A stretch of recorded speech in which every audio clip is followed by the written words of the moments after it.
चलिए दोस्तों, बात करते हैं इस एक और क्वेश्चन के बारे में। इस क्वेश्चन में एग्जामिनर ने कहा है क्यूब रूट 72.9 अपॉन में 0.4096 इसकी वैल्यू को सॉल्व करना है। तो हम लिख लेते हैं इसे, क्यूब रूट के अंदर दे रखा है आपका 729 और इसकी जो पॉइंट खोलूंगा तो ये नीचे आ जाएगा मेरे पास में 10 इनटू में यहाँ पर दे रखा है आपका 4096। इसके पॉइंट खोलूंगा तो 1 2 3 4 ये पॉइंट ऊपर चल जाएंगे। इस वाले पॉइंट से ये वाली वैल्यू कट जाएगी।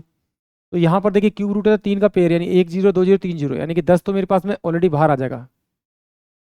अब ये 729 होता है, वो 9 का क्यूब होता है, यानी कि 9 इंटू में 9 इंटू में 9 अपोन में ये कितना होता है, ये आपका 16 का क्यूब होता है, यानी 16 इंटू में 16 इंटू में 16। तो ये आपका 10 इंटू में आपका 9 बाय में आपका 16 हो जाएगा। तो ये 5 पर जाएगा, ये आपका कितना हो जाएगा 8 हो जाएगा। तो 9 पंजे 45 हो जाएगा और 45 को अगर आप 8 से डिवाइड करेंगे तो 8 पंजे 40 होगा आपका।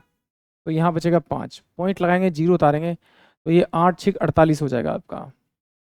यहाँ आएगा 2, फिर आएगा 0, तो ये क्या 8 दूनी 16 आ जाएगा आपका, 16, ये 4 आ जाएगा आपका 0। तो 8 पंजे 40 यानी 5.625 आएगा, यानी कि ऑप्शन जो ए होगा वो इस क्वेश्चन के लिए करेक्ट होगा। अब जरा एक बार यहाँ देख लेते हैं कि इसको सॉल्व कैसे किया। ये तो मुझे पता है कि भाई ये 7 का क्यूब है और ये डायरेक्ट मैंने 16 का मैंने क्यूब लिख दिया। अगर नहीं करना तो आप इसे डिवाइड करके चेक कर लेते हैं कैसे। जरा देखिए 40 और ये किधर का 96। तो पहली बात तो ये लास्ट के दो नंबर मेरे 4 से डिविजल है, 8 से भी डिविजल है, 2 से भी डिविजल है। और मुझे जो चाहिए क्यूब रूट चाहिए, यानी कि 8 चाहिए बाहर। अगर 8 मेरे पास पेयर बनेगा तो 2 दूनी 4 दूनी 8, 3 का पेयर बनेगा तो 2 बाहर आ जाएगा। या तो मैं इसे 8 से डिवाइड कर लूँ पूरे पूरे को, नहीं तो एक काम करूँ फैक्टर तोड़ लेता हूँ इसके।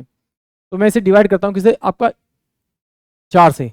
तो 4 मैं एज इट इज लिखूंगा, उसके बाद इसको डिवाइड कर सकूँगा। 4 एकम 4, 4 0, 4 दूनी 8 और 4 4 6 24, यानी कि कितना आएगा 1024।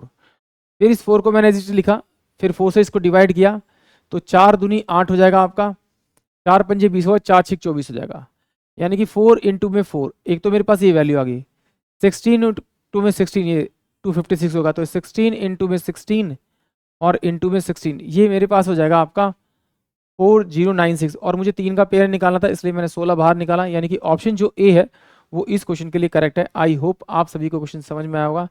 चलिए अब बात करते हैं एक और नए क्वेश्चन के बारे में।